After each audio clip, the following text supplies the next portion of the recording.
Can you name me one country that managed to bring down inflation by taking pay cut? That's number one. Number two, let's say you cut 10,000 from each minister, multiply by 36. How much money can you get? Can you assure me that inflation is soft? Harga barang tak naik? Come on, don't play politics. Okey, Tan Sri. Saya setuju pandangan Tan Sri. Saya juga mungkin tidak setuju gaji menteri ini dipotong, gaji Tan Sri dipotong. Saya setuju hal itu. Dan saya setuju ia merupakan pandangan yang cukup tidak bernas dan sangat tidak matang. Mungkin memandangkan harga barang naik, dan ada ahli Dewan Undangan Negeri di Sabah juga yang cakap bahawa rakyat ini menganggap wakil rakyat umpama mesin ATM, sikit-sikit duit, sikit-sikit minta bantuan. Saya ingin cadangkan agar kita hapuskan jawatan menteri-menteri yang tidak berfaedah ni. Macam jawatan Tan Sri, macam jawatan Duta Khas Timur Tengah, dan juga hapuskan semua jawatan timbalan menteri. Ada yang satu kementerian yang ada 2 timbalan menteri pun tak guna. Kita mempunyai jumlah kabinet terbesar dalam sejarah, sebanyak 70 menteri, dan timbalan menteri ada 70. Saudara-saudara, tahukah saudara-saudara, untuk semua 70 ahli kabinet ini, berapa yang kita kena bayar setiap bulan? Kalau tidak silap saya, sebanyak lebih kurang RM 3.5 juta sebulan. Duit rakyat digunakan untuk bayar gaji-gaji dan juga allowance kepada semua 70 menteri dan timbalan menteri. Saudara-saudara, itu tidak termasuk gaji setiausaha politik, gaji setiausaha akhbar, gaji setiausaha sulit, gaji pegawai-pegawai khas, gaji jurugambar, gaji tukang angkat beg, gaji tukang ampu, siapa lagi? Tukang jaga Facebook, tukang komen. Yang saya anggarkan mungkin sekali ganda jumlahnya dari duit yang kita bayar kepada menteri dan timbalan menteri itu tadi. Dan itu pun belum termasuk allowance sampingan yang puluh-puluh ribu sebulan bagi seorang menteri. Inilah yang saya sebut sebelum ini, apa-apa rakyat kena dulu. Subsidi minyak ditarik, yang kena rakyat. Harga minyak masak pun naik, yang kena rakyat. Kata Perdana Menteri berlaku penyeludupan, kemudian kerajaan tarik subsidi sebab Ismail Sabri cakap ada penyeludupan. Maka harga pun naik. Rakyat pun kena beli dengan harga yang lebih mahal. Yang seludup taukid industri, tapi yang kena tanggung rakyat. Adil tak saudara-saudara? Dan saya rasa agak pilu juga apabila Perdana Menteri menzahirkan rasa kecewa dengan gaji yang ditawarkan oleh majikan tidak setimpal dengan kerja yang dilakukan oleh anak-anak tempatan. Saudara-saudara, Perdana Menteri cuma cakap kecewa dan ia dilaporkan oleh semua portal media. Ini yang saya sangat pelik. Sekejap.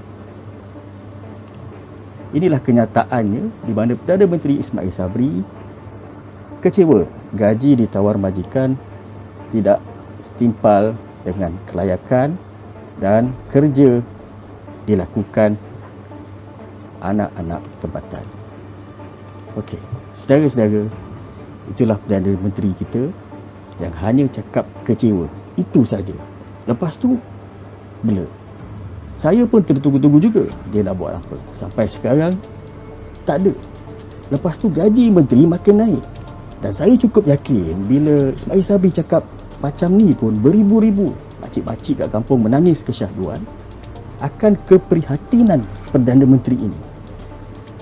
Saudara-saudara kena ingat tentang kes Mara Digital Mall yang Ismail Sabri cipta dari sentimen resis, itu pun lingkup. Setakat kecewa takkan mengubah apa-apa pun. Rakyat punya kecewa ni macam mana? Rakyat kecewa gaji dan allowance yang terima menteri terlalu besar, tidak setimpal dengan kerja yang dibuat itu. Rakyat tahu jika turun gaji menteri tidak akan menyelesaikan masalah inflasi, tapi sekurang-kurangnya menteri boleh rasa sakit dan juga beban tentang apa itu kenaikan harga barang. Boleh merasa kesusahan rakyat. Potong bukan banyak. Potong bukan nak potong gaji menteri sampai tinggal RM1,500. Ya. Ini yang berlaku pada masa sekarang. Ya. Cuba kalau menteri itu yang bergaji 1,500, boleh atau tidak? Ya.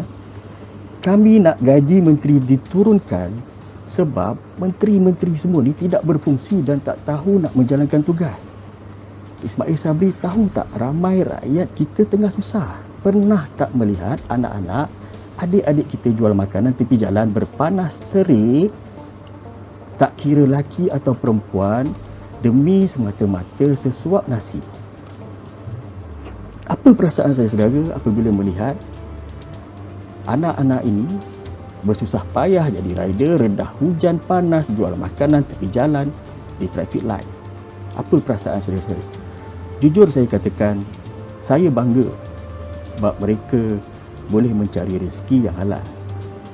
Ada negara yang menteri letak jawatan sebab mereka tahu mereka tidak perform atau mereka telah membuat kesalahan yang kecil. Di Malaysia, saudara-saudara, perompak ni diusung ke sana ke sini, dan hari ini Datuk Seri Najib telah pecat Tan Sri Syafi dan melantik Zahid Ibrahim untuk kes rayuan SRC. Dan hari ini juga peguam baru yang dilantik Najib membuat permohonan kepada Mahkamah Persekutuan untuk menangguhkan pendengaran selama 10 hari bagi rayuan kes rasuah SRC International yang berjumlah RM42 juta yang dijadualkan pada bulan hadapan. Inilah sebenarnya tujuan Datuk Seri Najib Razak menukar peguamnya semata-mata untuk melengah-lengahkan kes.